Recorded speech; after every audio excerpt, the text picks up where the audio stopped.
Eu fui à igreja por muitos e muitos e muitos e muitos anos e ninguém nunca me falou que os meus pensamentos estavam conectados com a minha vida. Eu não sabia que eu podia pensar os meus pensamentos ou escolher os meus pensamentos. Eu não tinha ideia que se eu estivesse com um pensamento que não era correto, eu não precisava continuar pensando naquilo. Eu acho que é uma vergonha quando nós sentamos na igreja por semanas e semanas e ninguém nos fala das coisas que podemos realmente praticar na nossa vida diária. É ótimo aprender sobre doutrina, nós todos precisamos ter as palavras doutrinárias, mas nós precisamos saber como viver. Nós nunca teremos o tipo de vida que Deus quer que tenhamos se não soubermos o que devemos fazer com os nossos pensamentos. Provérbios 4:23 diz: guarda o vosso coração com toda a diligência, pois dele procedem as fontes da vida. Agora, alguns pontos que não podemos perder aqui. Guardar o seu coração é obrigação sua. Todo mundo diga: minha obrigação. Poderíamos ler assim: guarda as vossas mentes. Está falando dessa vida dentro de você, que você precisa ter cuidado com seus pensamentos, precisa ter cuidado com as suas atitudes. Pensamentos geram atitudes. Tenho certeza que você já ouviu a frase que a sua atitude determina a sua altitude. Em outras palavras, a sua atitude determina realmente o quão longe você pode ir na sua vida. Guarda o teu coração com toda a diligência. Quando você faz alguma coisa com diligência, significa que você faz a mesma coisa várias vezes. Eu posso parar por aqui e dizer que enquanto você viver, não importa o quanto você seja espiritual, enquanto você viver, em todos os dias da sua vida, o diabo, de alguma maneira, tamanho ou forma, vai tentar injetar pensamentos errados na sua mente. E você terá que escolher jogar fora esses pensamentos errados e pensar em alguma forma de beneficiá-lo. E o que vai beneficiar o reino? No começo, isso parece um trabalho quase impossível. Isso parece ser um problemão, porque deixamos as nossas mentes vagando por tantos anos que hoje nós temos tantos maus hábitos no nosso pensar que quando descobrimos pela primeira vez que precisamos mudar os nossos pensamentos, parece que literalmente quase tudo que você pensa é algo que você não devia estar pensando. Se você for como eu era no início, você ficará assim. Mas confie em mim, se você continuar aprendendo a palavra, continuar orando, continuar sendo diligente de pouco a pouco, dia após dia, isso vai ficar melhor e melhor e melhor. Mas isso não quer dizer que o diabo vai parar de te atacar. Mas quer dizer que você estará melhor para manter a porta fechada para os pensamentos errados. Guarda o teu coração com toda a diligência, porque dele procede as fontes da vida. Agora, há uma vida que Jesus morreu para dar a cada um de nós. Uma vida específica que ele conquistou para nós ao morrer. Quando você se torna um cristão, você supõe que não pode manter toda a sua velha miséria e bagunça, só que agora com uma etiqueta cristã. Então nós não temos uma bagunça normal, mas agora temos uma bagunça cristã. Ou então agora nós não temos uma miséria normal, mas nós temos uma miséria cristã. É claro que todos nós sabemos que haverá lutas, tribulações, mas eu amo a oração que o apóstolo Paulo fez. Meu propósito determinado é conhecê-lo e conhecer o poder da sua ressurreição que me levanta dos mortos enquanto ainda estou neste corpo. É claro que Paulo estava dizendo que, mesmo estando no mundo e que no mundo haverá sempre lutas e tribulações, mesmo que tenha pessoas que sejam difíceis de se conviver, acontecerão desapontamentos, perdas, tragédias, que através de Cristo e através do seu poder de ressurreição, nós podemos encontrar um lugar nele para viver aqui, mas viver acima da bagunça. Não estou te prometendo que você nunca terá problemas ao se tornar um cristão, mas estou te prometendo que você nunca jamais terá que resolver os seus problemas sozinho. Porque Deus prometeu que uma vez que você permite que Ele entre na sua vida, Ele nunca mais te deixará nem te abandonará. Ele estará com você nos montes e também nos vales, pelo fogo e pelas águas. Ele estará contigo. Nossas mentes são importantes. O modo que olhamos para os nossos problemas é muito importante. É por isso que nós devemos crer quando a Bíblia diz que o que Satanás intenta para o nosso mal, Deus intenta para o bem. Então, quando você passa por uma situação difícil e os seus pensamentos tiverem uma tendência ao negativismo e ao fatalismo, não há esperança, nada vai mudar. Se você conhece a palavra de Deus, então você pode abrir a sua boca e você pode dizer: o que Satanás intentar para o meu mal, Deus planejou para o meu bem. E isto pode estar ruim agora, pode parecer ruim agora, pode machucar agora, mas em algum lugar lá na frente isto cooperará para o meu bem. Se você começar a pensar dessa forma, você terá forças para passar por qualquer situação. A esperança perdida faz o coração afundar. Quando você não tem esperança, todas as coisas começam a afundar. Você pode reconhecer facilmente uma pessoa sem esperança porque toda a aparência dela fica para baixo. O rosto fica caído, os ombros ficam caídos, os braços ficam caídos. A conversa é para baixo, suas atitudes são para baixo. Mas Jesus disse: olhem para cima, porque a sua redenção está próxima. Tudo que tem a ver com ele está para cima e tudo que tem a ver com o diabo está para baixo. Amém? Nós precisamos nos lembrar do que a palavra de Deus nos ensina, que se amarmos a Deus e nós continuarmos orando, que tudo vai cooperar para o nosso bem. Elas podem não ser boas, mas Deus é bom. E porque Deus é bom, Ele pode pegar uma bagunça e transformar num milagre. Deus pode pegar uma tragédia e transformar num triunfo. Eu não estou aqui tentando ser pentecostal ou levantar a multidão, mas isso é um fato, porque aconteceu na minha vida, e eu sei que para alguns aqui que estão andando com Deus há algum tempinho compartilham do mesmo testemunho. Para aqueles que estão aqui, que são novos na caminhada com Deus, ou que não se decidiram ainda se querem andar com Deus, ou talvez você esteja caminhando com Deus, mas esteja passando por alguma luta agora, eu quero te lembrar que você precisa ter cuidado com o que você pensa e o que fala nos seus momentos de lutas e tribulações. A atitude que você tem no seu tempo de deserto determina quanto tempo você ficará lá. Querem ouvir isso novamente? A atitude que nós temos enquanto estamos no deserto determina quanto tempo ficaremos lá. Quando você reclama, você fica. Quando você louva, é levantado. Uma coisa que é muito triste, eu não vou começar a pregar sobre isso agora, mas alguns de vocês sabem quais são as respostas do seu coração. Nada? Posso te dizer uma coisa, um lugar vazio é um lugar. As pessoas têm uma mente passiva.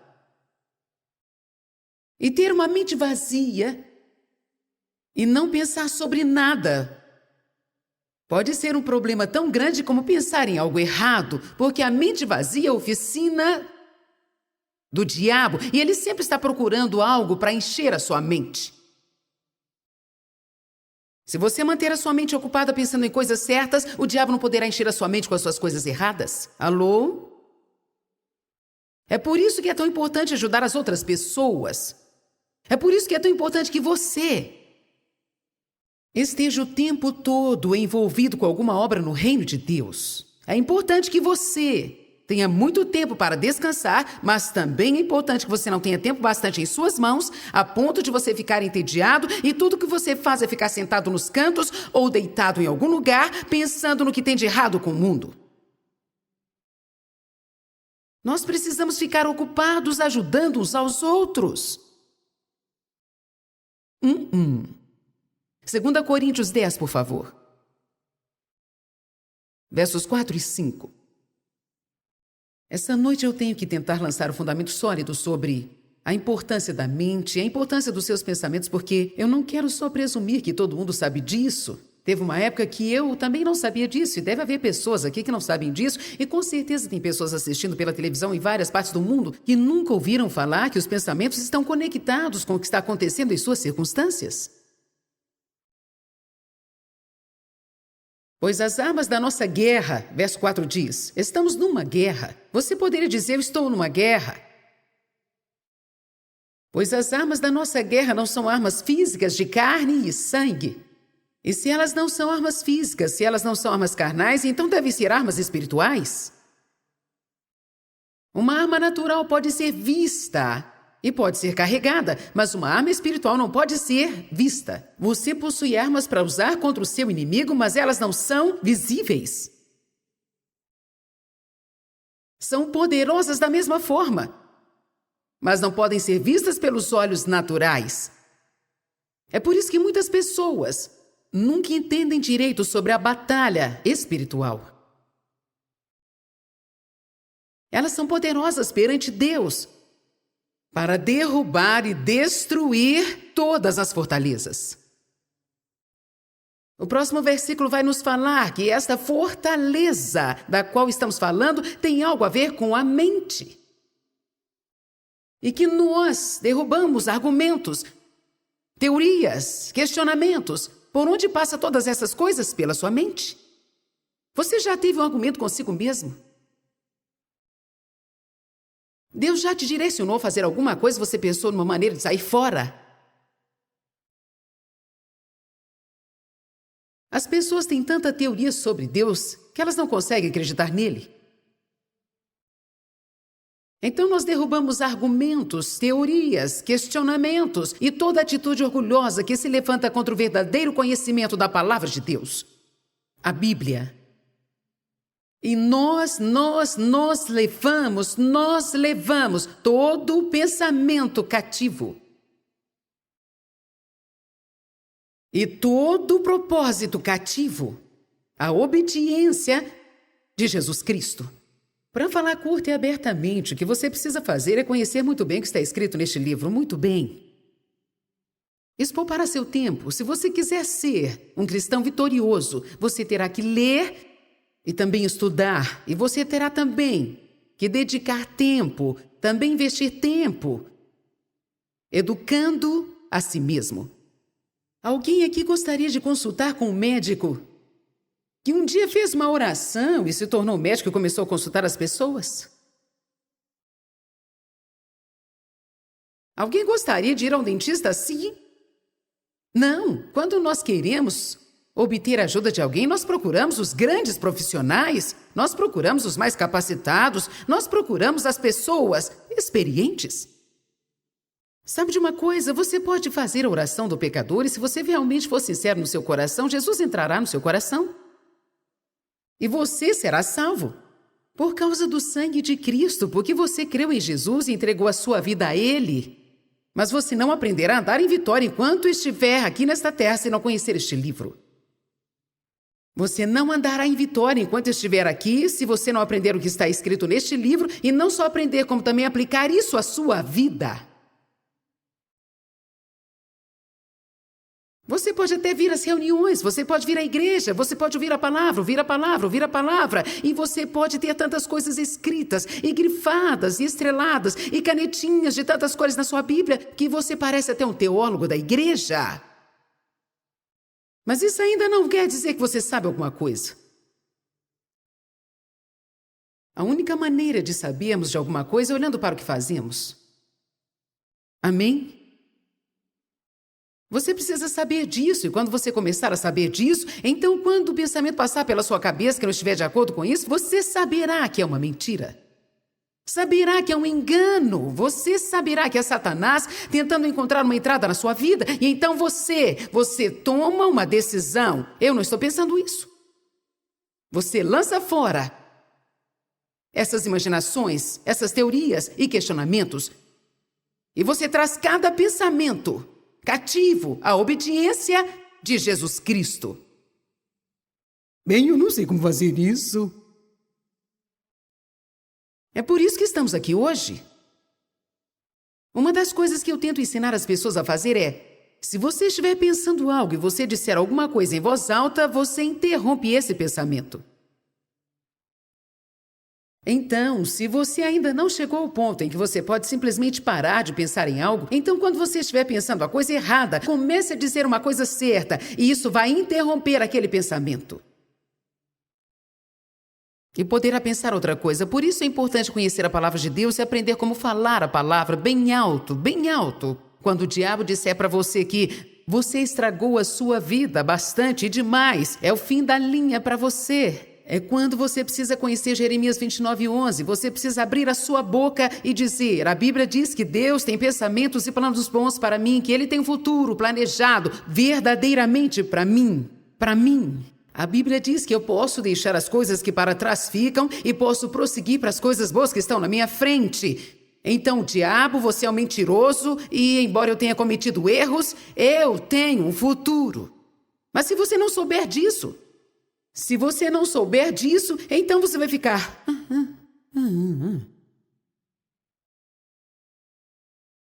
Antes de saber dessas coisas que eu estou te ensinando, eu acordava de manhã, eu nunca sabia quando ia ser, talvez todo dia, a cada 3 dias, a cada 4 dias. Eu não sabia. Eu me levantava pela manhã e esse pensamento vinha. Você está deprimida.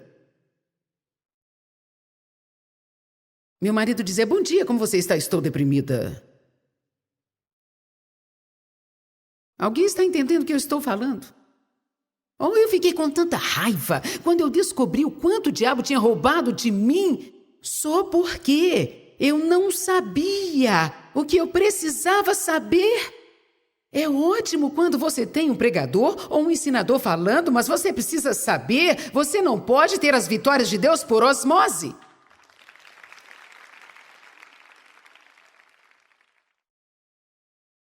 Satanás procura realmente construir fortalezas na nossa mente. Ele é um mentiroso. Ele apenas mente ou distorce a verdade, se tornando uma mentira. E ele tenta enganar as pessoas, ele tenta fazê-las acreditar em coisas que não são verdadeiras. E isso que significa o engano, significa que você pensa que algo é verdadeiro, mas na verdade não é. Portanto, se você crê como verdade, se torna verdade para você. E mesmo que não seja realmente verdadeiro, isso se torna uma realidade porque é nisso que você acredita. Você não pode ir além dos seus pensamentos.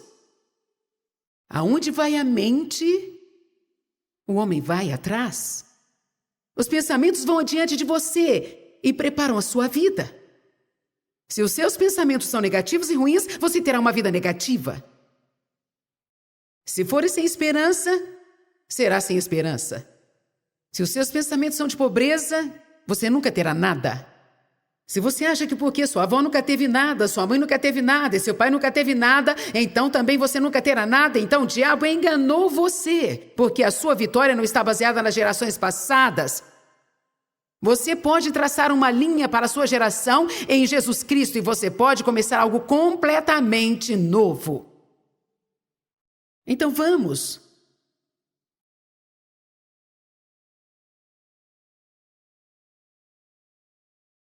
Nós temos armas com as quais podemos derrotar Satanás. Mas nós estamos lutando uma guerra espiritual. E as nossas armas são espirituais. Essa guerra não pode ser combatida do jeito normal. Não podemos ferir a Satanás, atirar nele, estrangulá-lo, amarrá-lo com uma corda ou colocá-lo numa prisão. Às vezes você não fica tão irado com o diabo que você pensa... Vamos, você já sentiu assim? É algo assim... Você se sente tão frustrado porque você pensa: se eu soubesse o que fazer... E tudo que nós temos que fazer é ler a Bíblia. Às vezes nós pensamos: bem, glórias, eu vou lutar uma guerra espiritual agora. E nós ficamos tão machucados e entramos em um grupo e começamos a dizer: eu te repreendo. Vai embora agora! Sai agora, vai embora! Eu te repreendo até acabar todas as minhas forças. E mesmo assim, depois que acabava toda a minha força, que eu lutava até, eu ainda tinha todo aquele estrago na minha vida. E eu gritava pro diabo até quase perder a voz. E eu ainda tinha toda aquela bagunça na minha vida.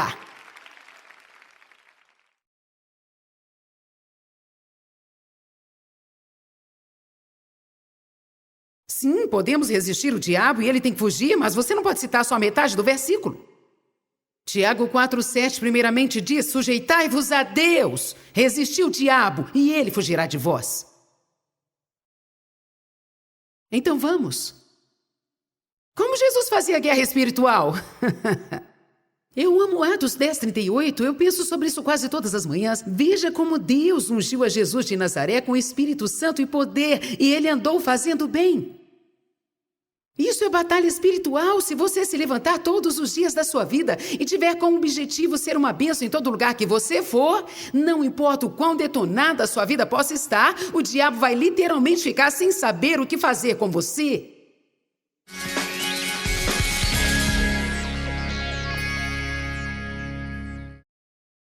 Os nossos pensamentos realmente fazem diferença e a minha vida foi mudada quando eu descobri isso. Eu me lembro quando eu não conseguia fazer nada com o que eu pensava. Isso foi uma revelação tremenda para mim saber que eu não tinha que pensar em qualquer coisa que passasse pela minha cabeça, eu podia escolher meus pensamentos. E que os meus pensamentos estavam conectados com as minhas ações, com as minhas emoções e poderiam afetar toda a minha vida. Talvez essa seja uma verdade nova para você, talvez você já sabia, mas precisava ser relembrado. Deixa eu te falar de novo, os pensamentos são poderosos.